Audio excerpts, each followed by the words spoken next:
Assalamualaikum warahmatullahi wabarakatuh. Perkenalkan, kami dari kelompok 8 eh, dengan mata kuliah Keamanan Informasi akan membahas tentang COVID. Selanjutnya, kami akan memperkenalkan diri masing-masing.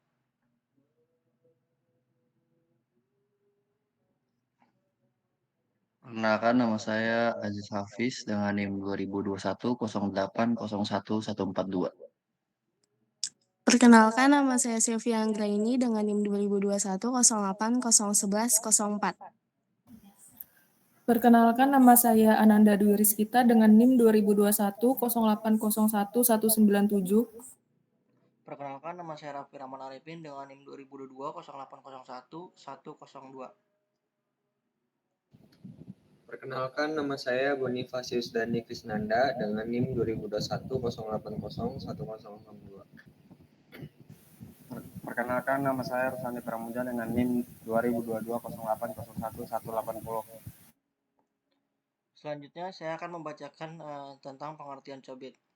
COBIT atau Control Objective for Information and Related Technology adalah sekumpulan dokumentasi best practice untuk IT governance yang dapat membantu auditor, pengguna atau user dan manajemen untuk menjembatani gap antara risiko bisnis, kebutuhan kontrol, dan masalah-masalah teknis IT lainnya. Selanjutnya akan membahas sejarah tentang COVID. Baik, di sini saya akan membacakan materi tentang sejarah dari COVID. COVID pertama kali dirilis pada tahun 1996 dan digunakan oleh auditor keuangan untuk memonitor pertumbuhan di lingkungan IT. Kemudian, pada tahun 1998, ISACA merilis versi yang lebih komprehensif dari COVID, mencakup area di luar kendali audit. Selanjutnya, pada tahun 2000-an, versi COVID-3 dan 4 dirilis dengan pedoman manajemen yang mencakup keamanan cyber. Pada tahun 2013, COVID-5 diperkenalkan. Fokusnya adalah menyediakan alat, best practice, dan tujuan yang ditetapkan secara universal untuk organisasi yang menggunakan IT. Dengan mengintegrasikan standar dari ISO dan ITIL, pada tahun 2019, ISACA merilis COVID 2019. Kerangka kerja yang lebih umum, komprehensif, dan fleksibel dapat digunakan oleh perusahaan dari berbagai ukuran dan tujuan, serta lebih siap menghadapi perubahan teknologi dengan pembaruan yang lebih sering. Next. Adapun tujuan COVID yang pertama diharapkan dapat membantu menemukan berbagai kebutuhan manajemen yang berkaitan dengan TI. Yang kedua, agar dapat mengoptimalkan investasi TI, menyediakan ukuran atau kriteria ketika terjadi penyelewengan atau penyimpangan. Adapun manfaat jika tujuan tersebut tercapai adalah 1. Dapat membantu manajemen dalam pengambilan keputusan, 2. Dapat mendukung pencapaian tujuan bisnis, 3. Dapat meminimalisasikan adanya tindakan kecurangan atau fraud yang merugikan perusahaan yang bersangkutan.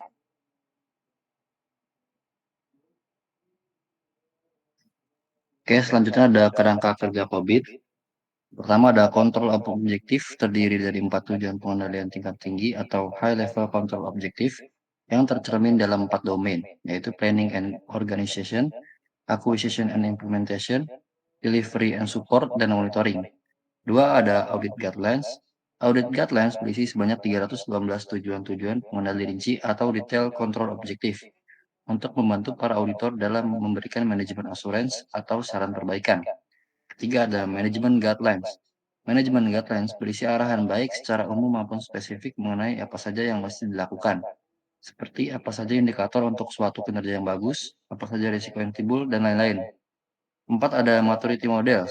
Maturity models untuk memetakan status maturity proses-proses IT dalam skala 0 sampai 5.